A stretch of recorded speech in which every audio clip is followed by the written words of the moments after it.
क्या वो तो शेयर तो हमने 28 पे अपडेट कर लिया ना। क्वेश्चन 4 कर दें, पेज 293 क्वेश्चन नंबर 4 कर दें।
अच्छा, ये जो क्लासेस के नाम रखे हुए थे, क्लासेस के, अब इन नामों से क्या समझ आया, क्या नाम रखे हुए? जो इनके साथ सब्सिक्वेंट सलूक कर रहा है ना, वो इनकी क्लासेस के नाम है। जैसे इनके क्लासेस के नाम थे फेयर वैल्यू थ्रू ओसीआई, तो हम सलूक यही कर रहे हैं कि इसको फेयर वैल्यू पे अपडेट कर रहे हैं और गेन लॉस ओसीआई में लेके जा रहे हैं। जिनका क्लास का नाम fair value through P and L था, तो हम उनके साथ सलूक यह कर रहे हैं कि हर साल फेयर वैल्यू पे अपडेट कर रहे हैं और gain loss P and L में लेके जा रहे हैं। इसी तरह से अमोर्टाइज कॉस्ट भी ना एक मेथड है कैलकुलेशन का, तो जिनके साथ हमने अमोर्टाइज कॉस्ट मेथड वाला सलूक करना होगा, उस क्लास का नाम अमोर्टाइज कॉस्ट है। ये जो क्लासेस के नाम रखे हुए, ये वो नाम रखे हुए जो सब्सिक्वेंटली उनके साथ काम होना है।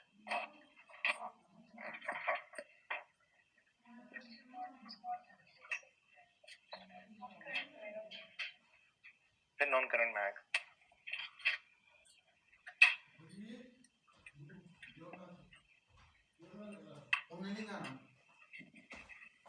दवाई लैन गया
ਤੇ ਪਹਿਲਾਂ ਬੰਦਾ ਨਾ ਫਿਰ ਕਿ ਕਰਿਆ ਤੇ ਚਲ ਗਿਆ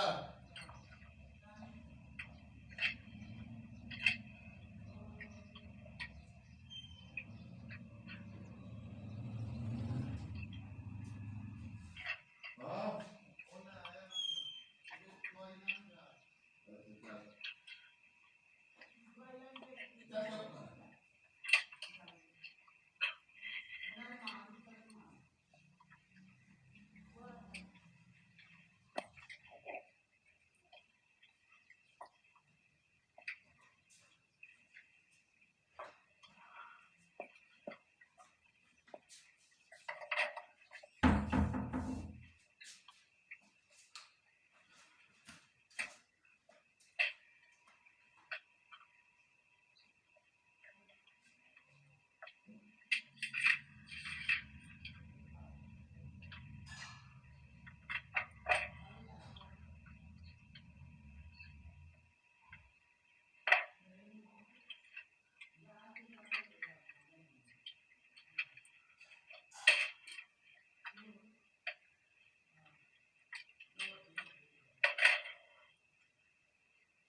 हाँ जी डन।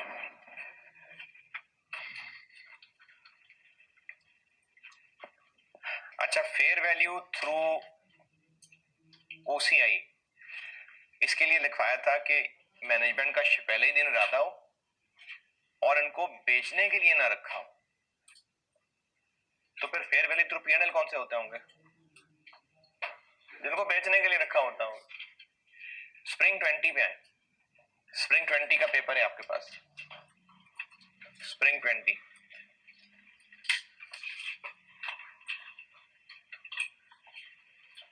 स्प्रिंग 20 में पहले ही पेज के एंड पे सवाल है।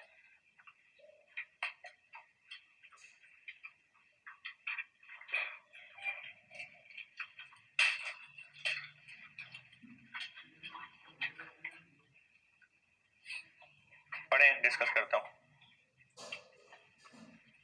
स्प्रिंग 20 पहले ही पेज के एंड पे है, क्वेश्चन 2 पढ़िए, करता हूं डिस्कस।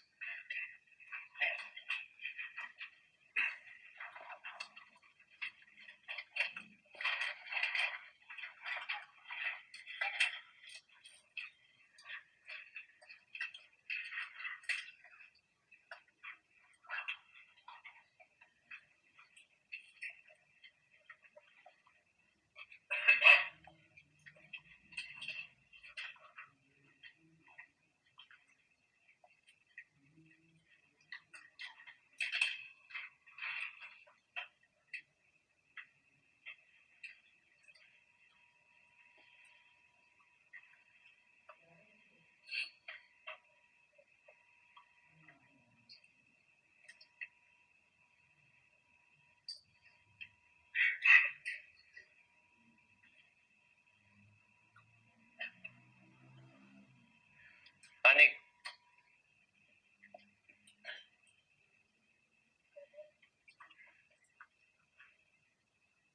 पढ़ा।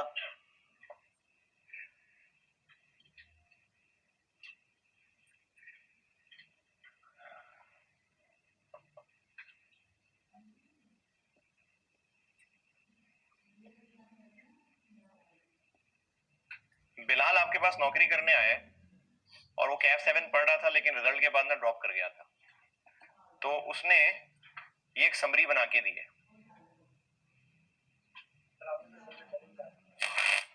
अब उसने समरी बना के दी है और रिक्वायर्ड ये है कि इसमें जो गलतियां हैं वो बताएं और सही समरी बना के दिखाएं। बिजनेस मॉडल यानी नियत, एमोर्टाइज कॉस्ट के लिए क्या नियत होती है? Hold to collect. और सेल करना भी होती है? नहीं, ये किसके लिए होती है? ओसीआई वाले के लिए। Hold to collect and sell, ये ओसीआई वाले के लिए होती है। तो इस बिजनेस मॉडल में इन तीनों कॉलम्स में क्या क्या सही आना चाहिए? पहला होल्ड टू कलेक्ट आ जाएगा, OCI hold to collect and sell आएगा, और सिर्फ सेल आएगा, क्योंकि फेयर वैल्यू थ्रू पीएनएल तो बस हमने बेचने के लिए रखा हुआ। दूसरी लाइन, कैश फ्लोस के लिए क्या शर्त है? ये कैश फ्लोस क्या होते हैं, क्या होने चाहिए? एमोर्टाइज्ड में भी और फेयर वैल्यू थ्रू ओसीआई में भी solely payment of principal and interest, दोनों में सेम, लेकिन आखिरी वाले में ऐसी कोई जरूरत नहीं है। फेयर वैल्यू थ्रू पीएनएल में तो ऐसी कोई शर्त नहीं है। ठीक है। तीसरी लाइन, कैटेगरीज। कैटेगरी से मुराद यह है कि वो जो मैंने केस 1 केस 2 नहीं बनाया हुआ कि हमारा एसेट है और दूसरे का क्या है, तो हमारा एसेट हो और दूसरे का डेट हो, तो इसमें अमोर्टाइज्ड कॉस्ट होती है, एक फेयर वैल्यू थ्रू ओसीआई होती है और एक फेयर वैल्यू थ्रू पीएनएल होती है। और अगर हमारा एसेट है और दूसरे की इक्विटी है तो ओसीआई और, तो इसको किस तरह से सही लिखें? अमोर्टाइज्ड कॉस्ट में सिर्फ डेट सिक्योरिटी और बाकी दोनों में डेट भी और इक्विटी भी। नहीं समझ आई? नहीं समझ आई? चलें, जिनको नहीं समझे दोबारा देखें। जब मैंने आपको वो एसेट्स जो दूसरे की लायबिलिटी हैं यानी डेट सिक्योरिटीज, तो दूसरे की जो डेट सिक्योरिटीज थी इनमें 3 क्लासेस थी, अमोर्टाइज्ड कॉस्ट थी, ओसीआई वाली थी और पीएनएल वाली थी। लेकिन अगर हमारा एसेट दूसरे की इक्विटी है तो इसमें बस सिर्फ 2 क्लासेस थी, ओसीआई और पीएनएल। अब इसको ऐसे करके देखते हैं। अमोर्टाइज्ड कॉस्ट वाली कैटेगरी सिर्फ डेट के लिए, तो अमोर्टाइज्ड वाले कॉलम में आएगा डेट सिक्योरिटीज ओनली। ओसीआई वाली ऑप्शन दोनों में है, तो डेट के लिए भी एंड इक्विटी के लिए भी।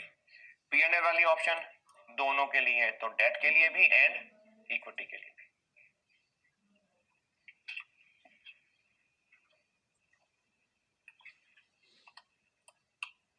इनिशियल मेजरमेंट,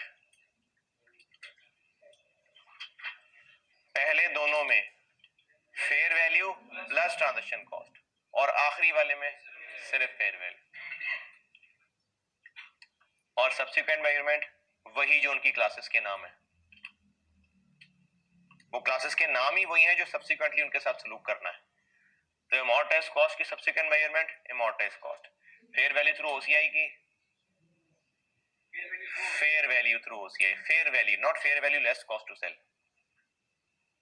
कहना fair value less transaction cost नहीं, लेस लॉस कुछ नहीं है, फेयर वैल्यू है और थ्रू ओसीआई है, और fair value through PNL fair value है और थ्रू पीएनएल। 7 नंबर।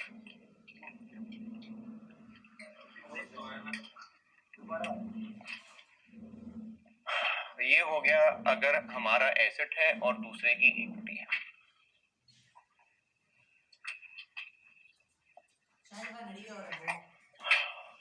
अच्छा, इसमें जी जी वो जो दूसरा हिस्सा ना डेट इंस्ट्रूमेंट, उसका न्यूमेरिकल है अच्छा तगड़ा, उसका लीज किस तरह का स्केड्यूल बनता है।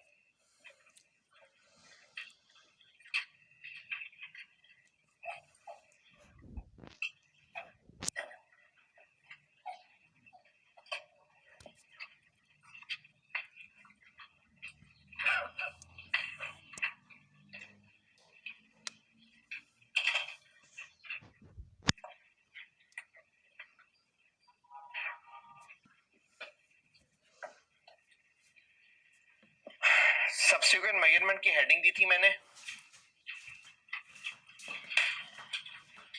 और उसमें केस 1 लिखा था, केस 2। सब्सिक्वेंट मेजरमेंट की हेडिंग दी थी और उसमें केस 2 लिखा था। अब सब्सिक्वेंट मेजरमेंट में ही हूं, हेडिंग मैं यहां दोबारा लिख रहा हूं, आपने तो वहां लिखी हुई है, सब्सिक्वेंट मेजरमेंट में ही हूं। अब आते हैं केस 1 पे, यानी हमारा एसेट और दूसरे की फाइनेंशियल लायबिलिटी।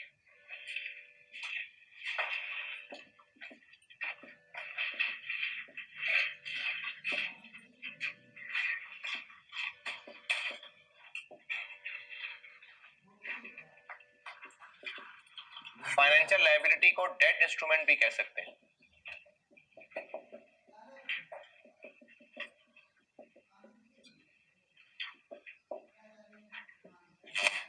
इसकी क्या मिसालें लिखी थी? डेटर था, इन्वेस्टमेंट इन डिवेंचर्स, कोई लोन दिया हुआ है, तो इन्वेस्टमेंट इन डिवेंचर्स को सामने रख के ही पढ़ाता हूं।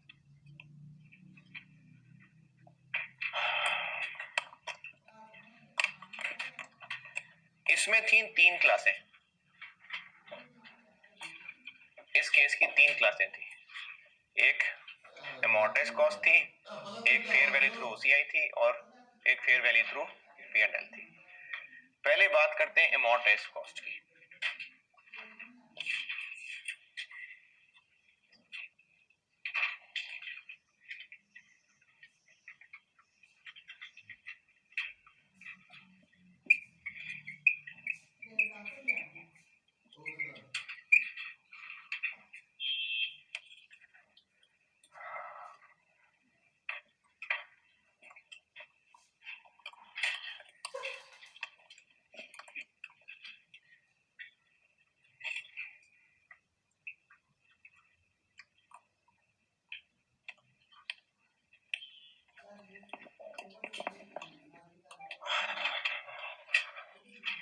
और नहीं मैं कह रहा हूँ कुत्ती अपना तू करे हाल में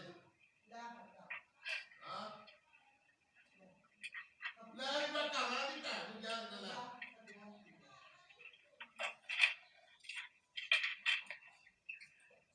अच्छा, इसकी जो अंग्रेजी लिख रहा हूं ना, वो अभी बस लिख रहा हूं, ये अंग्रेजी समझ नहीं आएगी आपको। समझाऊंगा जब इसके सवाल कर लेंगे, फिर आपको पता चलेगा ये क्या लिखा हुआ है। अभी बस अंग्रेजी में लिख लें। पहला पॉइंट लिखें, financial asset shall be financial asset shall be measured at amortized cost using effective interest rate.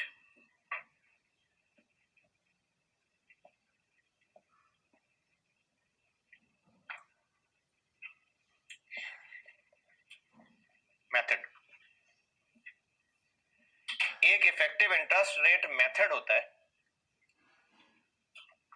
उससे जो आंसर आता है उसको अमोर्टाइज्ड कॉस्ट कहते हैं। एक होता है इफेक्टिव इंटरेस्ट रेट मेथड, इस मेथड से जो आंसर निकलता है उस आंसर को अमोर्टाइज्ड कॉस्ट कहते हैं। और चूंकि ये दूसरे की लायबिलिटी है और मैंने कहा इसकी मिसाल आप जहन में रखिएगा इन्वेस्टमेंट इन डिवेंचर्स, तो हमें इन्वेस्टमेंट इन डिवेंचर करके क्या मिल रहा है? इंटरेस्ट। तो वो इंटरेस्ट इनकम बननी चाहिए। तो वो जो इंटरेस्ट इनकम बनेगी ना, वो नहीं बनेगी जो मिल रहा है, वो कुछ और होगा। और वो कुछ और क्या होगा वो भी अभी अंग्रेजी में तो कुछ समझ नहीं आएगा, सवाल करूंगा तो समझ आएगा। Interest income shall be recognized in P&L using effective interest rate. ये सवाल करता हूं तो पता लगेगा ये क्या है।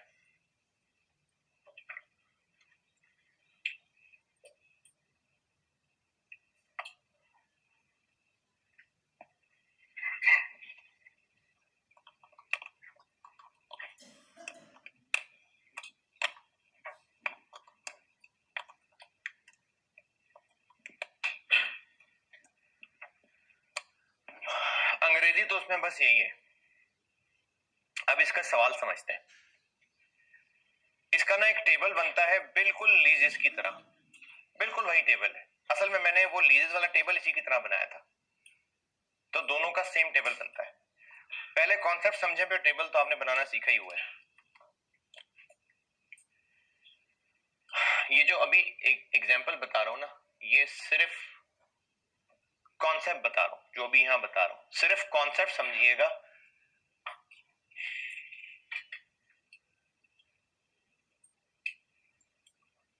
हमने डिवेंचर्स खरीदे इन्वेस्टमेंट की, डिवेंचर्स खरीदे 40,000 रुपए के, ये हमारी जेब से खर्चा हुआ। और इस खर्चे को करते हुए साथ एक और खर्चा हुआ कि हमें कुछ ट्रांजैक्शन कॉस्ट इनकर करनी पड़ी 3,000। अब इस डिवेंचर से मिलना क्या है, ये तो हमारे आउटफ्लोज हो गए। अब हमें इसके बदले जो मिलना है, एक तो ईयर 1, 2, 3, एक तो मिलना है हमें हर साल इंटरेस्ट, जिसको कूपन भी कहते हैं, कूपन, वो मिलना है हमें हर साल 8,000। फिर इसके अलावा ईयर 3 में हमें जो पैसे 40,000 वापस मिलने हैं, वो असल में 40 नहीं वापस मिलेंगे, वो मिलेंगे हमें 50। हमने 40,000 इन्वेस्ट किया, 3,000 रुपए खर्चा हुआ। 3 साल लाइफ है इन डिवेंचर्स की, एक तो हर साल 8,000 मिलेगा, और फिर उसके अलावा साल 3 के एंड पे 50,000 मिल जाएंगे। अपेरेंटली हमें इस इन्वेस्टमेंट से इनकम क्या हो रही है? एक तो ये हर साल का 8,000 है। अच्छा, ये जो 8 है ना, ये एक तो हमें हर साल 8,000 मिलेगा, 24 हो गया। एक हमें एंड पे 10,000 और मिलेगा, 34 हो गया। लेकिन इस सब के लिए ये खर्चा भी किया था। देखें, ये 10 यहां कैसे निकाला? वो पिछला 40 वापस मिला है ना, तो जो 40 दिया था वो वापस मिल गया, 10 यहां एक्स्ट्रा मिला, ये भी हमारे लिए इनकम है। और 8, 8, 8, 24 ये हमें एक्स्ट्रा मिला, ये भी हमारे लिए इनकम है। लेकिन इस इनकम को हासिल करने के लिए 3,000 खर्च भी किया, तो हमें इस सारी ट्रांजैक्शन से टोटल इनकम कितनी हो रही है? 31,000। हमें इससे जो सारी इनकम हो रही है, एक तो इंटरेस्ट मिल रहा है हमें 24,000, फिर हमें रिडेम्पशन के ऊपर, इसको कहते हैं रिडेम्पशन हो रही है एट प्रीमियम, हमें 10,000 वो मिल रहा है। और हमने ये सारी मेहनत करने के लिए किया था शुरू में, वो 3,000 किया था, तो हमें इस सारी कार्रवाई से जो टोटल इनकम मिल रही है, वो मिल रही है 31। नहीं, ये 1, 2, 3 ये इंटरेस्ट अलग है, और रिडेम्पशन के ऊपर, रिडेम्पशन कहते हैं ये हम बॉन्ड वापस करेंगे तो इतने पैसे मिलेंगे, ये रिडेम्पशन है। रिडेम्पशन पे 50 इसके अलावा है। तो हमें इस सारी इन्वेस्टमेंट से ओवर 3 इयर्स टोटल 31,000 रुपए की इनकम मिल रही है। अब इस 31,000 को इनकम कब कब कितना कितना बनाया जाए, एक तरीका तो ये है कि पहले साल 5,000, दूसरे साल 8,000, तीसरे साल 18,000। लेकिन ये कोई फेयर बात नहीं है, मतलब हमने तो इन्वेस्ट कर दिया, बस कर दिया। ये क्या बात हुई कि पहले साल सिर्फ 5,000 और तीसरे साल 18,000? ये फेयर प्रेजेंटेशन नहीं है। तो फेयर प्रेजेंटेशन ये है कि ये 31 का 31,000 3 साल पे फैला दिया जाए, लेकिन डिवाइडेड बाय 3 करके नहीं। जिस तरह लेसर कल को जो मिलना होता था इंटरेस्ट इनकम, उसको ओवर द पीरियड फैलाता था एक टेबल बना के, तो इसको कहते हैं इफेक्टिव इंटरेस्ट रेट मेथड। जिस तरह लेसर में इम्प्लिसिट रेट निकालना सिखाया था ना, यहां पर इन सब को इस्तेमाल करके एक इफेक्टिव इंटरेस्ट रेट निकलेगा। और वो इफेक्टिव इंटरेस्ट रेट जादू क्या करेगा, इस 31,000 को 3 साल पे फैला देगा। बिल्कुल वैसा टेबल बनेगा जैसे लेसर में बनाते थे, और उसमें हर 3 साल का जो 3 में से हर साल का इंटरेस्ट आ रहा होगा, उनका जब ग्रैंड टोटल करेंगे इंटरेस्ट, तो वो 31,000 बन रहा होगा। 31 इसी तरह से बना है कि उसने 3,000 को भी फैला दिया, उसने 31 को फैलाया, मतलब उसने ट्रांजैक्शन कॉस्ट को भी फैला दिया।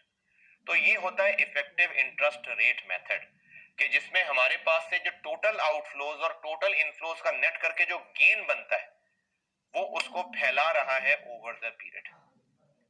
वो रेट कहलाएगा इफेक्टिव इंटरेस्ट रेट, और ये जो सारा ड्रामा हो रहा होगा ये इफेक्टिव इंटरेस्ट रेट मेथड, ये इसका कॉन्सेप्ट है। सवाल ना किया तो आप तो कॉन्सेप्ट ही भूल जाएंगे मंडे को। मंडे को कॉन्सेप्ट भी लो।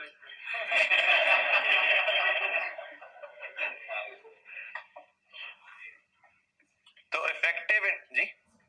इफेक्टिव इंटरेस्ट रेट मेथड है जिसमें इस टोटल इनफ्लोज टोटल आउटफ्लोज का नेट 31,000 इनकम को ओवर द पीरियड फैलाया जाएगा। ये मंडे को फैलाते हैं फिर।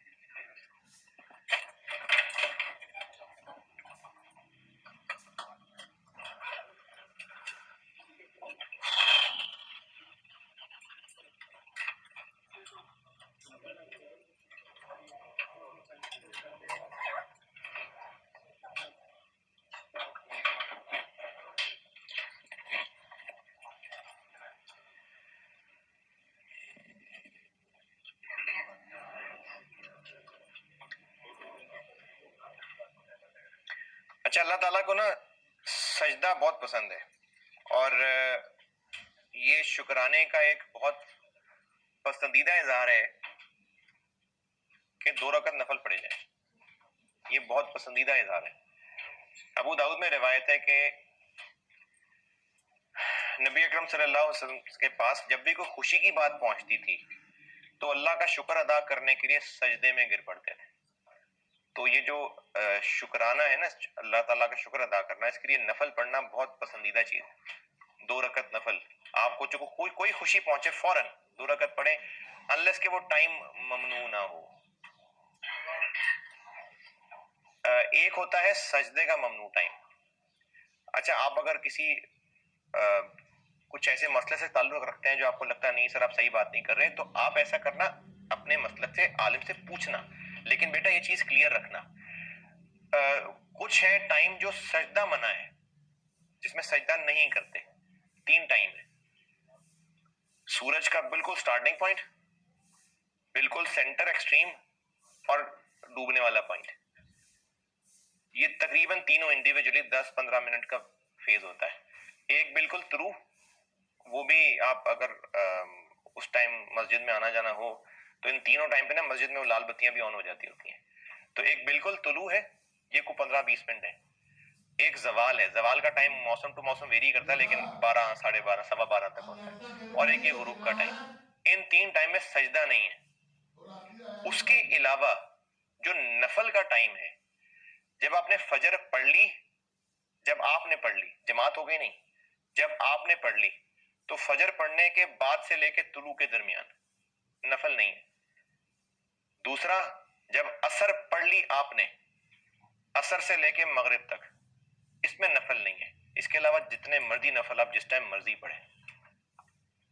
मंडे को मुलाकात होगी इंशाल्लाह।